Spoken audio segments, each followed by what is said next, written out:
Madam నమస్తే అండి, మీ పేరు? నమస్తే, నా పేరు వరలక్ష్మి. ఏం చేస్తుంటారండి? నేను మెషిన్ కుడతాను ఇంట్లో. ఏ ఏరియా మేడం?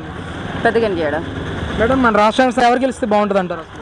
ఈసారి చంద్రబాబు నాయుడు గెలిస్తే బాగుంటుంది. ఎందుకని? ఎందుకనంటే పిల్లలకైతే ఉద్యోగాలు లేవు, ఇంకోటి రౌడీ రాజకీయం అయిపోయింది. పిల్లలందరూ ఇక్కడ గాజువాక నియోజకవర్గంలోని పిల్లలందరూ గంజాయి కాట్లకి అలవాటు పడిపోతున్నారు.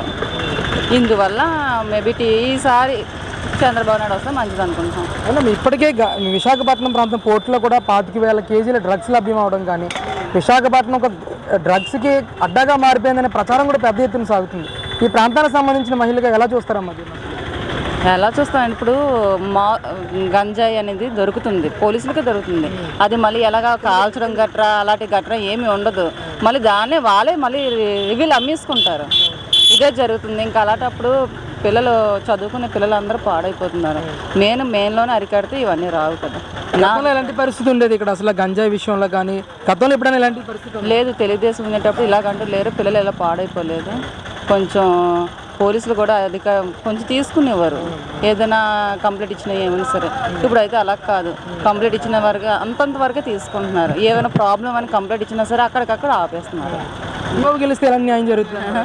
ఏమో మంచి జరుగుతుందేమో అనుకుంటున్నాం అంతే, ఇంకా అంతకుమించే లేదు. చంద్రబాబు నాయుడు వస్తే బెటర్. ఒకసారి ఒకసారి చాయిస్ అయితే జగన్కి ఇచ్చాం, పరిపాలన అయితే నచ్చలేదు. అమ్మఒడి ఇచ్చాడు, ఇవన్నీ ఇచ్చాడు, అవన్నీ అతను అడగలేదు కదా. ఎప్పుడు పిల్లల్ని చదివించుకుంటున్నా, అతను ఇచ్చిన డబ్బులతోనే చదువుతున్నారు అనేది కథ కాదు.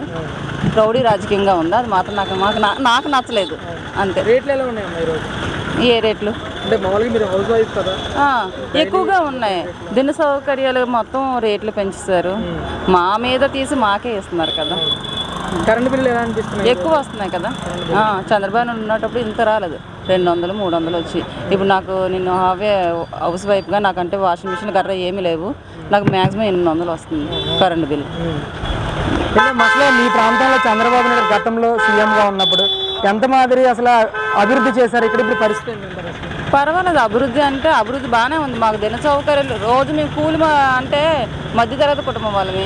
మాకు దిన ఖర్చులు, సామాన్లు, పప్పులు, దినుసులు అవి మాకు అనుకూలంగా ఉండి, ఇప్పుడు అవన్నీ రేటు ఎక్కువగా ఉన్నాయి. ఎవరి మీద ఇప్పుడు అవన్నీ తీసే కదా మాకు ఇస్తున్నారు. అంటే చంద్రబాబు గెలిస్తే బాగుంటుంది.